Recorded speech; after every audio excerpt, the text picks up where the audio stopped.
Hello, hello, my darlings. I am so happy you all could join me today, my friends, for I have a special guest, one of my favorite Hollywood celebrity gossip gurus that I love having on my channel. And I'm so grateful that they make the time to show up when I ask them to. Enty lawyer. Yay! Wow, some applause. That's fantastic. You know, That's it's really different because we're not doing this as a live.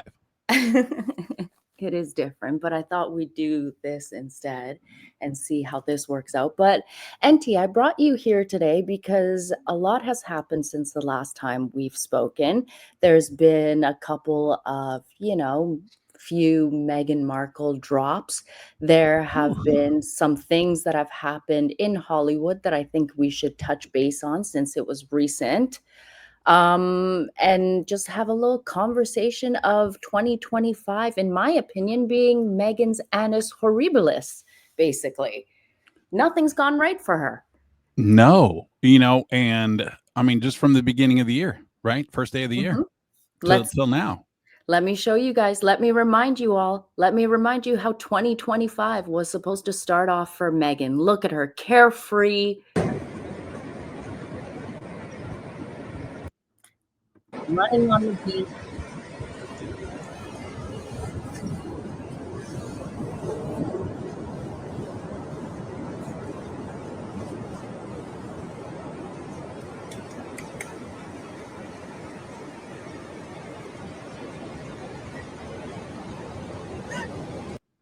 I mean, this woman was supposed to be the billionaire rock star of the royal family. She's supposed to be pulling in billions of dollars right now. But it seems like, remember the little analogy I threw at you where it seems like her writing 2025 in the waves, coming and washing it away, was basically a testament of how her entire life has been a complete failure and nothing has gone right. Yeah, but didn't like she already write the 2025 and then she had to write it again She and practiced everybody multiple times. multiple times. Yeah, yeah, she Ye- had to practice that. We could see it if you want. I can pull it up here and I'll show it to you real quick where it's written in the sand. Hold on, let me kill this sound. But it's right here. Here you go. Honestly, I swear, Enty, like I feel like her team and the people that she has around her, they do this to her where they let little moments like this trip her up because they kind of can't stand her. They can't stand that she is a tyrant in high heels, basically. You know what I would have found very, very funny about that? If that was like the one time that she wasn't barefoot. Like, that's the one time that it's probably okay for her to be barefoot, Yeah. right? And it would have been funny if that's the day that she chose to actually wear shoes or something like that. Could you imagine shoes, high heels on the beach is High there? heels on the beach. Why Yes. not? But we need to talk about, look, Netflix is basically done with her, right? They are done with dealing with her and putting out these ridiculously sappy shows with her. And nothing is going right for Meghan Markle. I feel like she was basically like this, for instance. Let me show you. I feel like Netflix has left in these parts and like humiliated her with what they have shown about her skills of being little Susie homemaker. She's trying to be the next Martha Stewart, but well, it's not working out. Like, look at this. I don't know if you've seen this. Another anomaly for people at the holidays is how on earth you wrap a wine bottle. I love the Japanese wrapping method called furoshiki. Just go to one of the vintage stores that have the bins of scarves that are a few dollars each. That's going to lift up. Same thing on this side. So you've made this bit of a blossom at the top. Wrap one side around this way. You should have this little bloom. You have little details sticking around the house. Just put them in. Just so easy and elegant. Sweet. Oh, good grief. Can I tell you that's probably the most I've watched her show right there? Right there, that little clip. That little clip. That's probably the most I've watched the show but here's what I don't understand from it's really interesting. And I'm going to refer back to like James Cameron. And he was talking about the first Avatar. The studio gave him 5 pages of notes on the script. Mhm. And then the second one, they gave him 3 pages of notes. And then the third one, they gave him 1 page of notes. And on the fourth one, they said, there are no notes. It's perfect. It's okay. But Mhm. studios will give James Cameron 5 pages of notes about his script. I don't understand. Netflix, I mean, it's a hands-off policy to some extent, but I don't understand why the executive, who is the liaison between the streamer and Meghan, didn't offer up some kind of notes. And if they did, then think about how bad it was, where this is what we end up with. Mhm. Because Yeah. somebody watching, it's like this with any TV show. That's why they'll have, first of all, they'll have a pilot or something like that. We don't really like that. Can you change this? We're really not interested. And even when they're filming it, they go, can you change like the lead character? Can you get rid of somebody or whatever? They have all kinds of notes. So I just wonder if she was ignoring them or if things were really even worse than what we're actually seeing on the camera. Personally, myself, I think that things were worse, and she just said, fuck your notes, basically. She's the type that we've seen over the years that she doesn't take any kind of advice from anyone. And we see through the work, because anyone with any kind of experience wouldn't let this kind of slop that Netflix has shown to show on their services. This is actual garbage, right? It is. I don't, she already steals stuff. I don't know why she didn't steal good ideas. Mhm. Right? Because I mean, look, there's only so many different ways that you can cook. And what happens is, like, if you look at, say, like Brooklyn Beckham's like cooking show or whatever, where it cost $1 million and he had, all he ended up making was like scrambled eggs or something like that. So it's the same kind of situation. You're really good on camera doing those kind of things, or you're not. And I think that she picks these ideas, or somebody comes up with them and she goes, oh, that's a great idea. Or she also thinks that she is, that nobody can give her notes because, oh no, I was an actress. I know what I'm doing. I had the TIG, I had this lifestyle thing. I can do this. But it takes a different kind of host to do a show. Like if you think about somebody like Giada, not the best cook or anything like that. She doesn't eat her food. But she'll come on, and at least she knows how to cook. She actually knows how to cook, and so it comes through where she's like, okay, do this, and I don't feel like you get any kind of great service from Meghan. Like, I don't think there are people who are going to go out and get a scarf from a vintage bin for $2 or $3 and then decide to wrap a wine bottle like this. To I just me, think there's different ways you could do it. I always feel like she is trying to be something that she's not. You can tell within the shots that they share that Meghan is not comfortable being the domestic woman around the house. You can tell by her facial reactions, she looks annoyed. She's not enjoying herself. Whereas, like you mentioned, Giada, as an example, I mean, she was enjoying what she was doing, and that you can tell it comes across. I mean, the fact that she did have her cleavage out and did wear very sexy, revealing outfits at some point, that did help draw in the viewers as well. She had a bit of sex appeal, and Meghan just doesn't have that appeal about her. No, she really doesn't. And it's very difficult to watch something like that. And I just like, can I just show you an example here? Yeah. Let me just show this, because number one, I feel like, of course, the Netflix crew hated being around her with this. It's just a tiny portion of this clip, but just watch. This is from they want to say season 1, but I say part 1 of the shit show that they released. With love, Meghan, she likes to call her that. With love. She wants to show up for others with love, right? Yeah. No. Sorry. Did you watch Suits? No. I don't watch basic cable.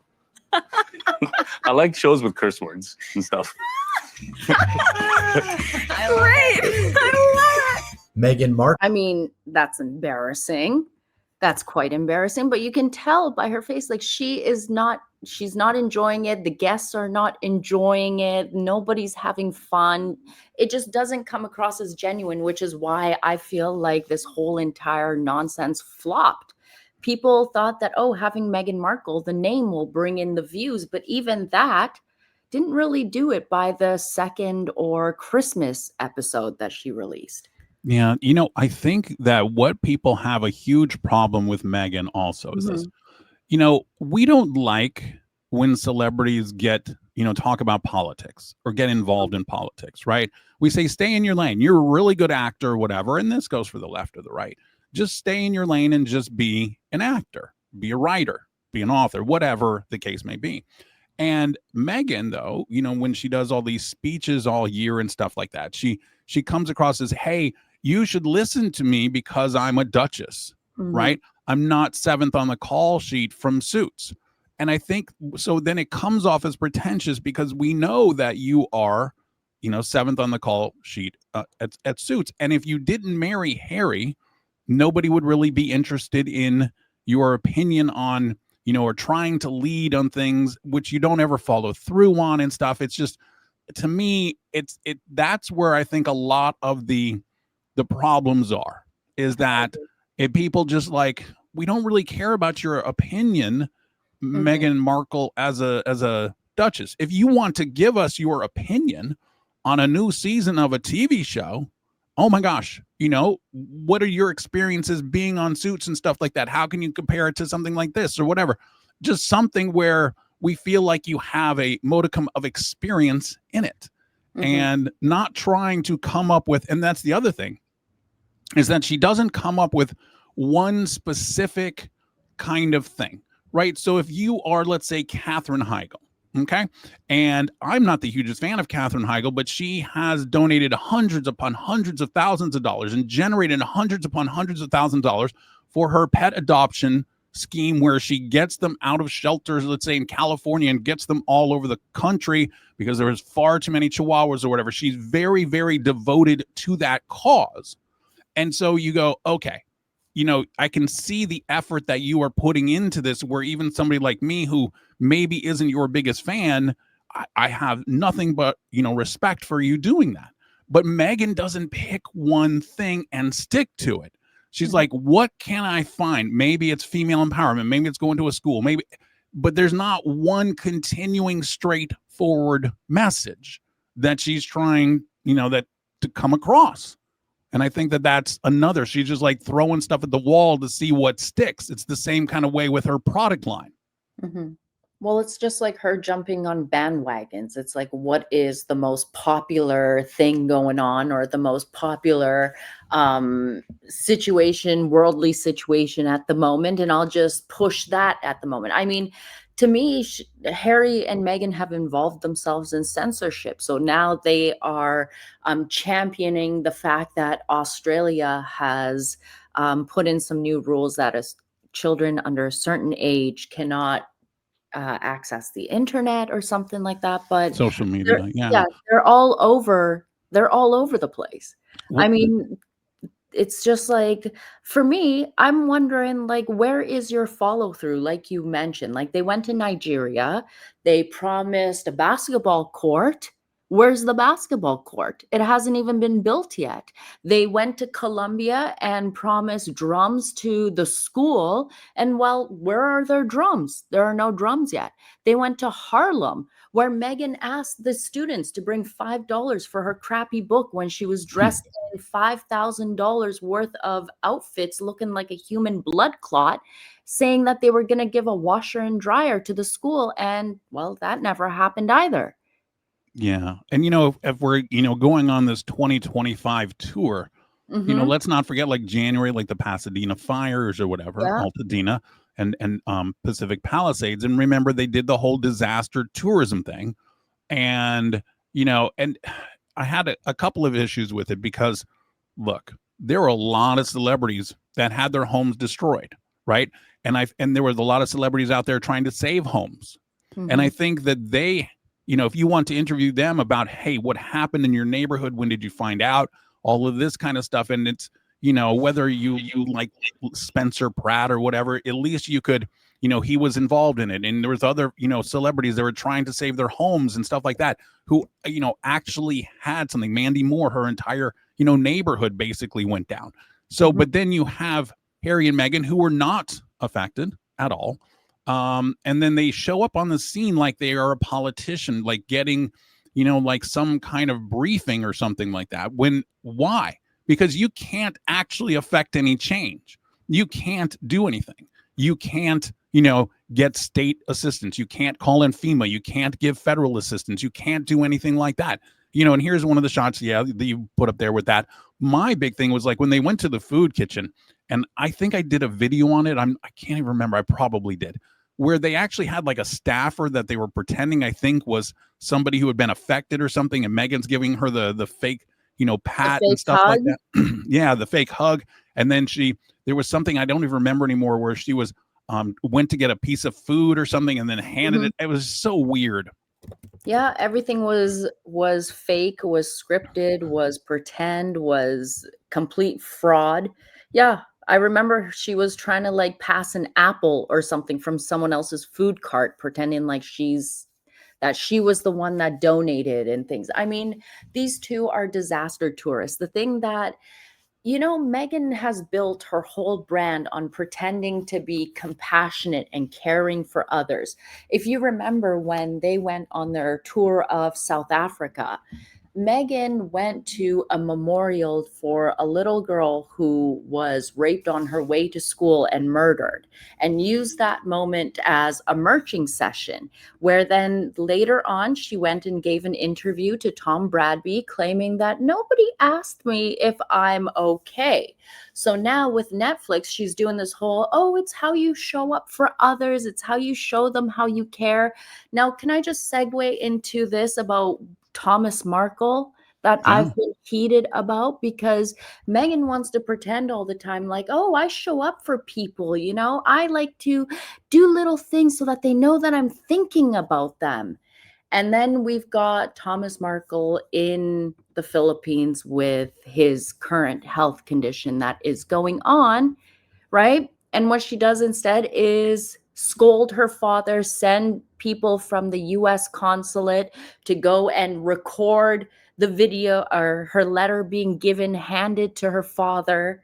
I mean, just a whole bunch of BS that has blown up her whole, I'm a nice, compassionate, caring individual scam of an act that she's put on. Yeah. Here's my issue with this. Okay. So let's say that, obviously they're estranged, right? And you do have, a grifting half brother and a grifting half sister. Okay. So I get that she needs to be a little bit careful. And then she's got a Daily Mail reporter sitting next to her dad. However, you get the phone number of your dad. You call and say, Dad, I hope you're doing okay. This sounds really, do you need anything from me at all? I don't think I can come there, but do you need anything at all, kind of thing? Just, something like some sympathetic, empathetic kind of thing. And so then if the Daily Mail reporter, like he tells the Daily Mail, she called, she was really sweet, she was nice. She asked if she could do anything for me or whatever. She doesn't think that she's going to be able to come because of whatever kind of reason, but if I need something or whatever. So how does that make her look bad? How there's nothing that they could say, well, she didn't fly all the way to the Philippines or whatever. Well, I don't see Samantha there. Right. So, I just, that's the kind of thing. Sorry, to play devil's advocate, Samantha is in a wheelchair, so it is a bit harder for her to get to the Philippines. I will give her that. Okay. But I'm just saying, like, I'm sure that Samantha then called her dad and said, hey, what can I do for you? Right. But at the same time, it just feels like all Meghan had to do was pick up a phone and call. Yeah. Right. That's all she had to do was just make a phone call. Just say, look, at this time, with the kids and everything that's going, I don't have time to take the 17-hour trip to the Philippines. But she has the time to go to Nigeria, though, which is farther, isn't it? Yeah, it is farther. I don't know. I mean, I just feel like her explanations have been not good. and I that she's feel can I just jump in? I'm sorry. yeah. I feel like in my opinion, I think that Meghan is pissed off that her own father has done the same thing that she has done in like forging a relationship with someone who is in the media. And I feel like Meghan is pissed off now that this journalist, this Daily Mail or Mail on Sunday journalist, is next to her father, seeing how her father is actually being treated, and Meghan is out of control where she can't play the victim. She can't have her narrative spun on this because there is an actual journalist who is seeing everything happening.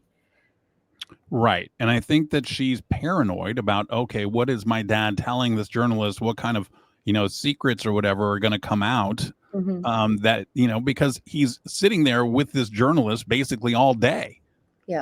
and even though she says that everything that he tells her is off the record, unless he says, okay, you can report this, if she actually says something or whatever that he didn't say was on the record, I don't think anybody's going to call her out. Who's going to call her out on it? The whole situation is messy and disgusting and gross. It is. I mean, why is everybody look? This guy's going through it. Just I don't understand why you just don't pick up the phone. Yeah. And just call. Why do you have to? This is okay. To me, there is nothing wrong with having the consul general. That's their job, right? There's the staffers or whatever. They're there to check on American interests. That's what they're there for. And whether that's, hey, I need my passport renewed, I lost my whatever it is, it's services for the U.S. Okay, that's what the low level people do. But when I got this, where it's like they hand delivered a letter. Okay, well, first of all, they hand delivered a letter. So did you email it and then they printed it out and that was the letter? But with the first thing that I got from it was, I was like, oh my goodness, what she probably did was, that she probably wishes is that she could send a handwritten letter with an envelope sealed with some kind of red wax Duchess of Sussex seal on it, and that it was being presented by the government or whatever. Like, it takes you back to like the 1800s or something, where somebody's presenting a note from one government to the other, and it's sealed in wax that can only be opened by the recipient. That's what I got from the whole thing.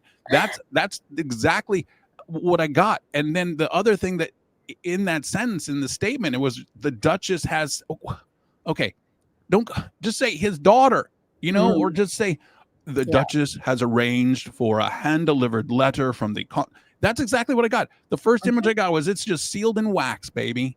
Yeah. And that's what she wants. She wants to think she's some kind of government emissary when she's not. She doesn't represent the royal family. Honestly, I believe if she could have, she would have had trumpeters there to like announce it before she got in. Like, the Duchess of Sussex has delivered a message to you. Right. And then the consul general waits and goes, I will be here until you have something back for the Duchess. But that's the other thing, right? She used the U.S. consul general. Okay. It is a U.S. citizen. But there is probably a British consul general also in Cebu. So it's interesting that she chose to use the U.S. consul general rather than the British consul general. So I'm just wondering here, because if she used this service, do taxpayers, like American taxpayers, have to pay for that kind of service? Or because she's taking up their time, she's taking up resources that could probably be spent doing something else, to go on this little rigmarole and on a little adventure to do something for her, when she could have just called her brother or father directly. Because we know that Harry texted Thomas Markle Sr. He has his number. Doria has his number. I mean, she could have easily gotten in contact and like axed all this extra nonsense in between out, right? Yeah. So first of all, she could have reached out to her half brother. I'm presuming she has his number. She could have reached out to Carolyn Graham or whatever the reporter's name is. Yeah. And said, hey, what's my dad's cell phone number? What's the number at the hospital? What room is he in? So I can give him a call. And, you could have done that. Now, as to say the consul general part, look, if you get arrested in the Philippines, like you get a DUI or you're thrown in jail or whatever, the consul, the staff, the consulate staff, they will go and they'll make sure that you're okay. They're representing, U.S. interests. They will check. They'll do that. So it's not really, yes, they're paid by the taxpayers, but that's because they're federal government employees. They're not, that part doesn't chafe me as much. Like that part, the part that chafes me is that they didn't need to do that. Yeah. Right. Because she could have there's so many ways she could have got the phone number. Come right? on. The name of the hospital was on his gown on the little sheet that they had on him. If I Right. could easily Googled it and found the location, gotten the phone number, she could have done the same too. Yeah. You get the phone number and say Thomas Markle's room, please, and then she talks to them. And I mean, that would have been the easiest. But like I said, she could have had somebody in her staff just email Carolyn Graham or whatever, say, hey, the Duchess would like to speak to her father. Do you have a phone number where he could be reached so the Duchess could call him at her leisure? Mm-hmm. Yeah. And she won't do that because if you all remember, also, Meghan had claimed during her sit down with Oprah, I lost my father during all this. I lost my name during okay. So she basically, in my opinion, she had written out her father the moment she knew she was going to land Harry, like 100%, I feel like. Yeah. And there's a couple things here. So number one, I did like what the reporter said, that she was present when the letter was delivered, right? But she said, I don't know what the contents of the letter is, right? Yeah. And now whether or not she does know or whatever, she's at least saying, that's between them. So with that established, I feel like she could say, it's okay for Meghan to call. Yeah. Because she has proven herself to at least be, somewhat, trustworthy in all this. And she doesn't, want to get fired by the Daily Mail because there's, the ethics thing or whatever like that. But I'm not sure how the journalistic ethics kind of come into play here at all. If we're really going to talk about ethics, Meghan Markle literally briefed Roya Nika of the Telegraph of the contents of the letter that was sent to her father. I have it right here where Roya has said it is understood Meghan's letter to her father this week set out her feelings about his decision to give several interviews to the media about their relationship. She is thought to believe his collusion with the media has been a major factor in the breakdown of their relationship. Okay, that may be true. However, okay, it's because she wanted to keep her secrets secret, right? So, of course, the press is going to go to parents, family members, or whatever when something like this happens, especially the British press, and say, oh, what was Meghan like as a child, blah, blah, blah, blah, blah. But Meghan has this narrative that she set out and has this narrative that Harry, this is what you're going to know about me, Harry, and you're not going to find out anything else, right? You're not going to find out if I did threesomes with Trevor or whatever and whatever. And maybe dad knows. And so I think that the fact that her dad was giving interviews and stuff, but at the same time, I don't think Meghan was being clear with him saying, hey, I'd really appreciate it if you don't give any interviews or whatever. I love you. And it's just, hey, we need to keep it quiet. And there were so many different ways to go about that. And I feel like she didn't have the best relationship with him for at least a few years, even before Harry. I think it was, I'm not saying it was estranged, but I'm saying it was distant, right? Because as she became more famous or was trying to move, she's like, oh, I'm really embarrassed about this part of my family. And I really don't want too much digging. And so I'm not sure how close she was even to her dad. And then all of a sudden, the British press and stuff and everything, she had a conversation. Hey, Dad, I'm dating this prince. There's going to be a whole bunch of people coming to ask you questions. If you could just say no comment or whatever, or just direct it to, my people or the royal palace, whatever. Yeah. And she threw him to the wolves. She threw him to the wolves. Yes, she did. And what's the guy's? you know, and because she's always looked out more for herself. What Mhm. can I get out of this? Yeah. What can I do? And it's always been this climbing. And I said, there is nothing wrong with that, but don't pretend you're something other than that. Mhm. You know, it's just like, we have it on record. We know. All you have to do is go and look at the great interview story of all time, where she's like, oh, do you know Ashley Cole or whatever? It was like with the British publicist or whatever. And just oh, I met with her. I didn't, you know, her publicist said, okay, I guess it was a reporter. And just the whole story of, I just want to be rich. I'm here to find some, do you know any rich British guys or whatever? You know, and She was that's what asking she was Lizzie there. Cundy. She was asking Lizzie Cundy and others that she wants her to be hooked up with rich British men. Right. And I kind of wish that she had got stuck with Ashley Cole, Mhm. because then she would have been dumped, right? She just would have been one more wag, and, you know, it would have been, okay, great. And then she would have been done. She would have never had Harry if she had had Ashley Cole or whatever, if Ashley Cole had decided to marry her.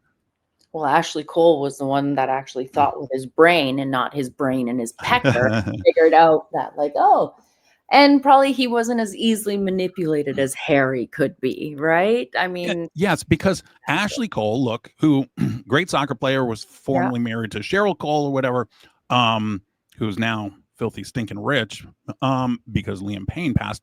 But he had experience dealing with wags, right? With women that wanted to be with him. yeah. Right? Hundreds and hundreds and hundreds and hundreds. Mhm. Harry, not so much. Harry, Yeah. very insulated life, right? The girlfriends were few and far, you know, between. You Mhm. know, there would be the drunken nights, say in Vegas or Calgary or whatever, where, you know, he'd go a little bit crazy, but for the most part, it's very controlled and managed. It wasn't like with Andrew, who just has, you know, the hookers brought in by the dozens every Mhm. single day, you know, or makes up, you know. So Harry didn't have that, and so I think he was easily manipulated. He had, you know, he had this stress, traumatic time, and even William has said that it was very tough when their mom passed. Right? Harry's super young. William also young, but not quite as young, and so, and Williams even said that Harry had a tough time getting through that. So here you have Meghan, a master manipulator, because that's what you need to do. If you're trying to move up this ladder, you're trying to find a rich guy or whatever, you modify your approach, you do it a little bit different. No, that didn't work that time. Okay, I can't have sex with them the first night because then they'll dump me or whatever. And you work on it and you work on it. And so she had a decade to work on it, 15 years, and all of a sudden Harry comes along, boom, you know, vulnerable. I know how to get the guy because he doesn't have any experience. Mhm. And he misses his mommy, and I can use that to my benefit by wearing her perfume on our first date and blah, blah, blah, blah, blah, blah, blah, blah, blah. Exactly. Yeah. And it continues like that. And I don't think it's so much, you know, for the whole year. And I know you've done it. And I saw somebody who had done like literally everything for maybe for the last couple of years where Meghan dressed up like Diana, but it has been especially prevalent in 2025. Yeah. And I'm not sure that she necessarily does it to cosplay as Diana, although I think that's part of it. I think it's so when Harry sees it that perhaps it'll trigger something in his head. I think it's almost more for him than it is for the world. Mm-hmm. I think it's how she keeps him under control. Yeah. And he just, because the pictures are obviously when Diana was alive. And so here we've got Meghan. Oh, maybe it'll trigger something in Harry or whatever. And, you know, boom, boom, boom, boom, boom. It is kind of weird that she cosplays as his mom constantly, but then they have sex. Oh, God. Right? Isn't that weird to you? I've always said that. I've always said it's absolutely disgusting. How do you have sex with someone who's pretending to be like your mother? Right? But maybe he's got mommy issues. Well, that's apparent. He definitely does. And so, but it's just so weird. Like, I don't know. Sometimes I know that we make a big deal out of her trying, you know, to cosplaying as Diana, but it's more weird to me because I think that she doesn't do it for the general public, because the general public has to, we don't necessarily remember, unless it's some of the iconic dresses that Diana wore. We don't remember every last thing that she wore, right? But if you have an obsessive like Meghan, she does know. And then she goes, oh, this is a perfect outfit. This is the perfect pose or whatever. And she's doing it, I think, for Harry to feed into whatever kind of thing he's got. Yeah. Feeding that little mommy issue that he misses the most. I feel like Harry has always resented the fact that he didn't take that final phone call with Diana. Yeah. But you would think he would learn from his mistakes, because he basically let the same thing repeat again when the Queen passed away, right? And Meghan holding everyone back before they could get to her bedside in time. And I feel like he's going to do the same thing with Charles, his own father, too. He's going to miss that last moment. Yes, I want to talk to you about something about that. Yeah. So, okay. So over, the last couple of years, much has been made about Harry and the security, right? I can't bring my kids to England until we get the whole security thing straightened out, because I don't feel safe bringing them here where they would have a bunch of protection and stuff or whatever. So this is what we've been going through. And finally, the UK government says, okay, well, we will look at it. We're going to reassess and to see. And let's say the UK comes back and goes, you're right. You are entitled to just the biggest level of protection, even more than your dad or your brother, because you're just that important to the monarchy, right? Let's say they come with something like that. Yeah. I don't think that even if they got that, there's no way Meghan's coming, and there's no way those kids are coming. And if Meghan comes, the kids are staying home. Yeah, I agree. 100%. 100%. I feel like this whole thing was Meghan trying to say, okay, well, until we get security, I can't bring the kids over. I can't come over. Well, now the courts have called his bluff. Like, okay, maybe we'll look into it. Yes. I don't think she'll still bring them over. It will never happen, or she'll never come over with them. Yeah. I think that she might go over when Charles passes. Look, and that's a very might. That's a low might. I said, if Harry is demanding all this security for his alleged children, you need to show us that these children, and prove that they are actually your children and they belong to be in the line of succession. I've been all about that. I know you have. Right? But so here's another thing, though, is that if they brought the kids to England, it would be for some kind of public event, whether it's Charles passing, whatever, Chris, whatever, and so the kids would be photographed front faced, right?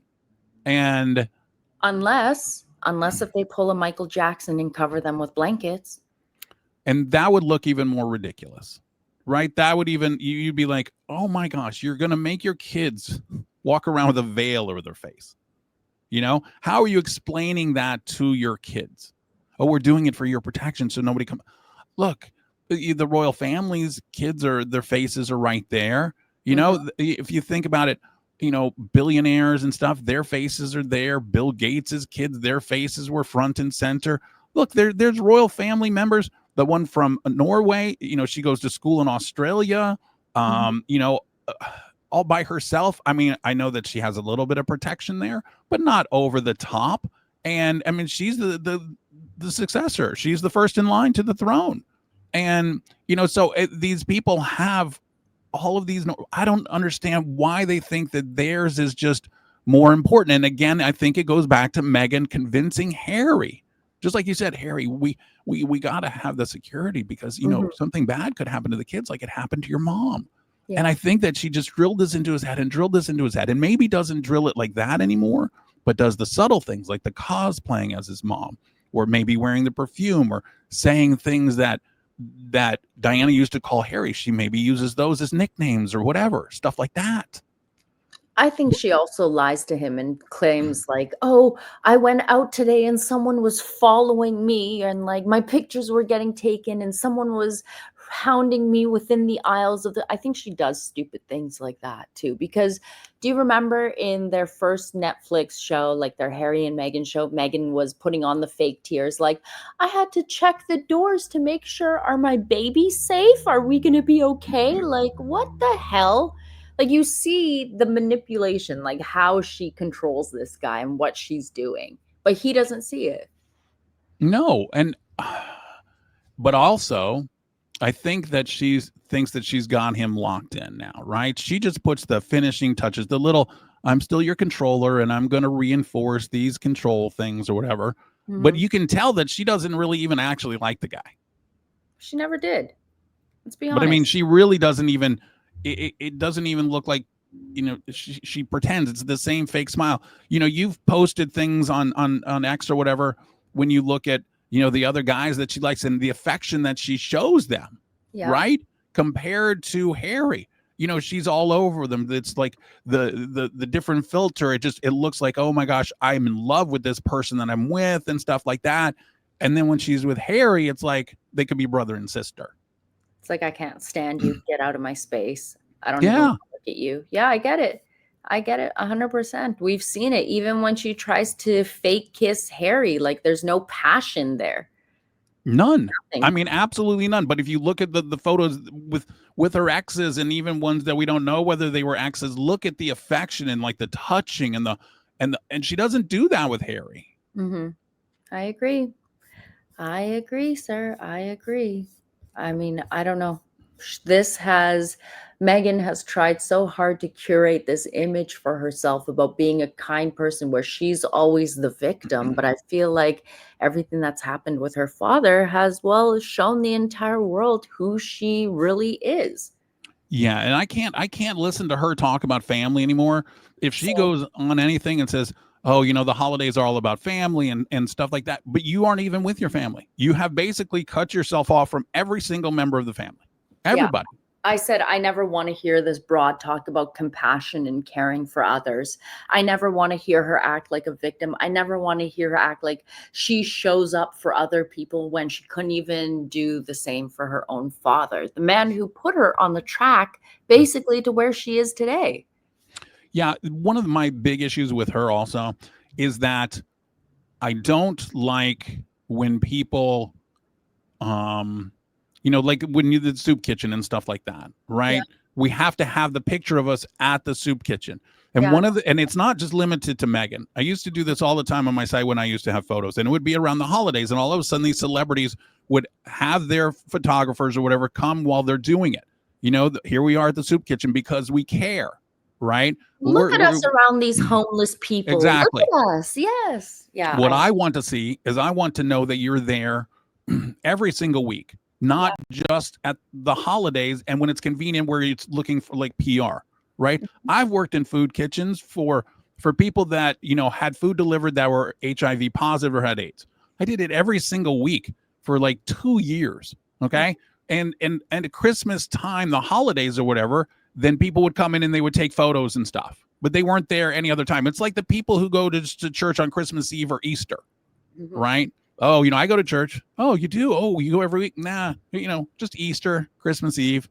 It's kind of like that. It's like this drop-in kind of thing, this mentality. And that's one of my biggest pet peeves with her is that she only does things where she can get attention for them. Look at me. Look at this. I'm doing such a good job. Oh, I'm here. I'm at this disaster tourism thing. I'm here. I'm in Uvalde. I'm here. Look. Okay, well, what are you doing? I mean, you can't actually do anything for any of these people because you have no power and you're not writing checks. We know you're not writing checks. The only checks you're getting are the ones where you're grifting, like from the Vancouver, Invictus games. That's what you're doing. You're running a big, huge grift. Yeah, I agree with you. I agree with you 100%. I call it poverty porn, poverty tourism. I mean, tragedy tourists, tragedy ghouls. That's Megan. She wants to come across like she is doing something big to help people by doing the most minimalist amount of work, like the tiniest amount of work possible, but she wants all of the accolades and everything. Yes, and you guys, I'm not kidding about this grift from like the Vancouver Invictus Games. Was it last time I was on Molly? Yeah. Like, or the time before we really broke it down or whatever, and this thing, and now the German, there's a German reporters or whatever that are looking into the German Invictus Games to see, okay, well, yeah, because there's a grift here. I am convinced that they make the majority of their money from the Invictus Games grift. Because they're not making enough money from Netflix and stuff like that. Obviously they grift the private jets and stuff, but they still need money. And so I'm convinced that they are making tens of millions of dollars from these Invictus Games in a grift. And there's just not enough reports. There's not enough, reporters digging into it to find out the dollars and cents. But I'm convinced. And if you think, otherwise, oh, look, she's got this lifestyle, she can afford it. Okay, well, look at everybody, say, on Real Housewives, and how many of them have gone to jail or been busted, because of their grift. They're trying to show this super lifestyle or whatever, but they can't afford it. So they grift. But it's kind of like small dollar grift. This is big dollar grift. This is like every 2 years we're getting multi-millions from different countries to travel there, and there's no accountability for any of the accounting or anything, and we don't release any financials. Just listen to our words. That's it. And what we report. And here's the other thing. They're not doing it in the same jurisdiction, right? We're going to go to Vancouver, grift there. We'll go to Germany, grift there. We'll go to whatever country, grift there. So there's no kind of repeating pattern, right? So if they went back to Vancouver again right after and then did it, so then they go, oh, well, okay.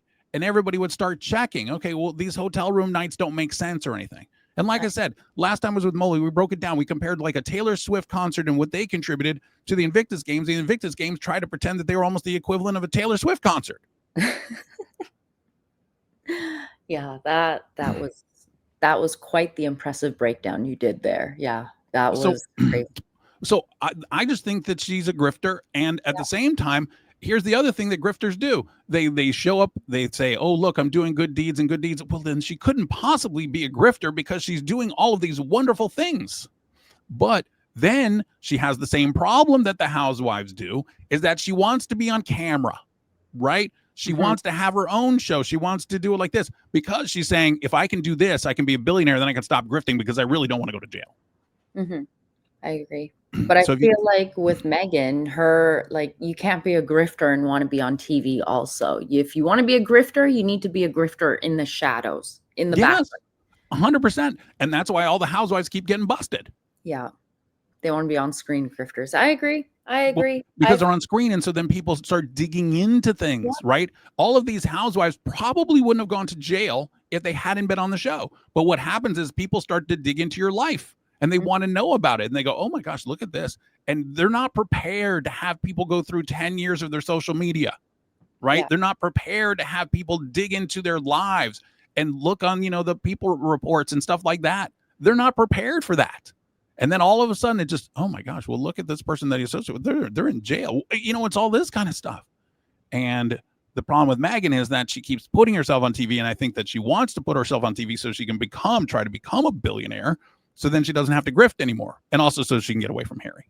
But nobody wants her on TV. She's not good enough to be on TV or anything. We've seen it over and over and over again. The fact that she doesn't have anything with Netflix anymore. Even her Instagram videos, they kind of shit the bucket there. I don't watch them. I mean, what kind of engagement is she getting? I don't know. Not that great. Not that high for someone who claims to have, I don't know how many millions of followers. I don't get it. But as I've said before, just because you have millions of followers doesn't mean that you are somebody who can generate the click, right? You can have 1 million followers, even the ones you got naturally or organically or whatever, not the bots. But it doesn't mean that they're going to click because they're not coming to your Instagram to be sold something. No engagement. There's no engagement with her actual pages and what she puts. Yes. I agree. I feel like 2025 has shown Meghan that she has really, without the royal family, without them backing her up, like she is a nobody. She really has nothing to offer anyone. She has this overinflated self-worth that really, like, well, you're Meghan Markle. You've got nothing to offer. Well, And I think that 2025 has been the year that she has shown her true colors. And we did the beginning of the year, but if you think about the end of the year, because we found out, oh, we walk into a room and the Duchess of Sussex, right? And everybody's like, and I think that you said this, and like the reporter, it was a pretty kiss butt article, like most are, but they knew that it was too kiss butt. So Yeah. let me go ahead and put this in there so Mhm. that you guys know that I'm really on your side with all of this. Even though I had to write it in this way, let me go ahead and just put in this one nugget. You know what's funny is that Meghan, it's said that Meghan gets to do the final read off, and once it's good to go, like they'll print the article. So she clearly saw that in the article and thought, okay, let me just leave that in there. Like, wouldn't you think maybe I should take this out?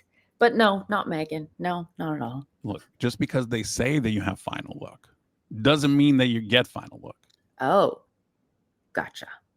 Because what's she going to do? Who's she going to complain to? Right? Is she going to say, is she going to complain publicly?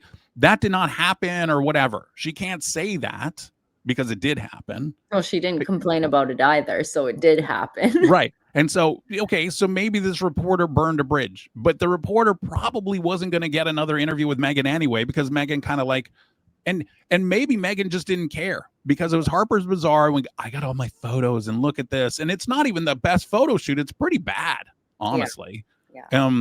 And but that kind of is like the way that she ended her year. So she had like, the beginning with the whole sand thing. And at the end, we find out, okay, it kind of just put the cherry on the cake, right? Is just like, okay, we do know you're full of yourself. Mhm. And we kind of got that also with the Mindy Kaling thing. Oh, I'm not Meghan Markle. I'm a Sussex. Okay. So we kind of got that in the middle, but this kind of just reinforced it and how delusional she is, right? Nobody gets announced like that. Okay. Yes. Okay. If you're like some state dinner or something like that, you will be announced, It's right? the guest who gets announced. It's the guest who gets announced when coming into the room. It's not the person like the host or something. It's the guest. I honestly, like, Meghan lives her life like a Disney fantasy. Like Yes. I feel like she's watched too many Disney princess movies, has seen how it's done in Disney movies where the princess gets announced in the room, where it's actually, no, it's the guest who gets announced to the host. One of the things I don't know if it was on your feed today, somebody else's, but because, I follow you on X or whatever, it's just filled with royal stuff, right? So there was the thing about where Meghan wore a dress that popped up on my feed today, and the Queen was mad because it was like a $75,000 dress or something like that. Mhm. And to me, I think Meghan thought, and we've talked about this before, but I think that she thought that she would, the royal family thing, and that she would just get nothing but free stuff, like $100,000 dresses and stuff. And honestly, she probably was getting these $100,000 dresses for free. And then at some point she learned, you got to stop doing that. You're not allowed to take them, because I'm just going to say you're a government employee. So you can't be taking gifts like this, right? Because it looks bad because you're a government employee. And she's like, what? I can't take these $100,000 dresses. I can't have all these, jewels and stuff gifted to me and everything like that. Well, what the heck? Why do I want to be a royal here and have to deal with all these kind of rules or whatever? I'm just going to take the ginger-haired cuck and we're going to go to America. We're going to pretend we're going to a Commonwealth country for a couple of weeks, but we're going to go to America and I'm going to be able to get my $100,000 gowns and I'm going to get all this kind of stuff for free. And I'm going to be a huge, huge star. And I don't have to deal with the rigmarole and the curtsying and all that kind of stuff. Well, that's if you remember when Harry released that statement, finally claiming Meghan Markle as his girlfriend, there were reports that after that statement, just packages started showing up at the palace for freebies for Meghan. Yes. That is why Charles, after they got married, was paying personally himself for Meghan's clothing, because she wouldn't understand or want to come to the realization that you cannot take freebies. I mean, the fact that the royals bent over backwards for this grown woman, like remember, Meghan was nearly 40 when she married into the royal family. She wasn't Yes. a young girl, so she knew these rules. But the whole thing that she married Harry for was the access, the freebies, because that's all she's ever wanted. Yeah. And what was Harry's allowance before they left? I think it was 4 million. 4 million. So 4 million pounds. Sorry, 4 million. So like $5.5 million, right? Yeah. So he gives up the $5.5 million plus Charles paying for all of Meghan's clothes and stuff. So Meghan must have thought in her mind, you know what? We can easily make more than $5 million a year. So don't even worry about it. And that was the most horrible decision ever. You know what came out is that later on, it was released that Charles was actually still paying for their first full year of security after they moved to California. And also, Charles was still given their final allowance for when they left. They still got a 4 million pound injection from Charles, despite the fact that they stepped back. And then they claimed to Oprah, like, I just got cut off. My family wasn't supporting me, but it was all BS. Yeah, it's kind of going to be like the Andrew situation. Yeah. Because Andrew's, well, I'll go away if you give me 200 million or whatever, you know, it's something like that. But he is actually going to get an allowance, right? Because he can't go get a job. That's going to, you know, so they're just like, okay, well, you're still going to get an allowance. So we get all the smoke and mirrors and stuff, and they're remodeling the whole. I always like how they call it a barn or whatever, you know, and it's really like some massive kind of gorgeous place, and they call it a barn, or they call it a cottage. Yes. And you're like, what? Okay. Or an apartment. They call it an apartment, and it's really like 7 bedrooms or whatever, you know. It's actually 20 bedrooms with like 50 rooms. You know, and you're just like, okay. And I think that they do that so then, because they're so used to it, so that way the subjects in the country, oh, he's just moving into a barn. Okay, well, that's fine. Or it's a cottage, and you imagine just some kind of 1,000 square foot, you know, thing. Like and we would think of a cottage, not like the royal cottage, right? Exactly. So I think it was kind of like that. And also, it wouldn't shock me if, you know, Charles gave them that money so they could put the down payment on the home, because they didn't pay cash for that sucker. And if they did pay cash for it, then Charles paid for the whole thing, because they didn't have that kind of scratch. So, of course you not. know, even Meghan said it. Even Harry wrote in his book that they didn't have that kind of money, but they wanted it. Yes. So it takes a certain kind of person to walk away from $5.5 million a year, free place to live, right?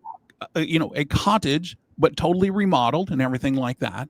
And it seems to be pretty much in demand, because every time you hear, they go, oh, everybody wants to move into Frogmore Cottage, right? So it's pretty in demand within the family. And so you got that free place to go. You get to travel all over the world if you want. And so every once in a while, you're going to have to curtsy and show up and do something. Well, you kind of have to do the same thing when you're an actress. You're going to have to show up at the AT&T flag football halftime show or pre-Super Bowl thing. You're going to have to show up for that. You're going to have to go do press, you know, for suits or whatever. You're going to have to do that. It's an obligation, right? And it's just part of the paycheck. But for whatever reason, you know, she goes, I think we can make so much more on her own. But they're lazy. They don't want to actually do like the appearances or anything. Meghan seems to think that just because she is the Duchess of Sussex, that should be enough for some reason. Yeah, she thought it was going to be super easy. She thought it was going to be just like when she was actually in England, where they're just like dumping free stuff on her. And just like, here, you know, here's this. Oh, do you want to come to, you know, Cannes Film Festival, and we'll put you up in this gourd, you know. She thought it was going to be just like that. And it wasn't. And the seedy side of that is that's what Andrew did, right? He sold out his country as much as possible, sold access as much as possible, hung out with Epstein, you know, had 20 hookers delivered to his Bangkok hotel room and stuff like that. That's just how he did it, right? And he just grifted and grifted and grifted and grifted. And it's, you know, and that's his entire career in public service, is grifting and then pretending he's some kind of great guy or whatever, and get the Order of the Garter and all this kind of stuff. And let me wear my fancy uniform with medals that are as big as saucers, and nobody even understands what the heck they are. And, you know, it's just, I don't know. I know. I get it. I feel like Harry and Meghan are just 2.0 versions of Andrew and Fergie, who are the original grifters of the royal family. Right, minus the pedo stuff. Minus all the pedo stuff. But anyways, look, I've kept you here for nearly an hour. I can't believe how quick time flies, and I think we should wrap it up here. But I would love to have you on again soon, Enty, because there is a lot of Hollywood stuff going on that I do want to touch base on, aside from this Meghan and Harry nonsense. But would you be interested in showing up again and talking about what's been going on in Hollywood? And yeah, I'm always interested. Maybe we could even do it as a live or something, and people could ask questions about Hollywood things that are, you know, bugging we them. could try that for sure. But I guess let everyone know where they could find you. You know, I always put your information in the description box below, but Yeah, I'm pretty much at Enty Lawyer everywhere, especially on X, not that fake one. But then also I am patreon.com/Enty Lawyer, and I believe YouTube is Crazy Days and Nights Podcast. okay. Well, thank you so much for spending the last hour with me and having this discussion, and I hope to have you on soon. Thank you. You're very welcome as always. I hope you have a wonderful day. Bye. Bye.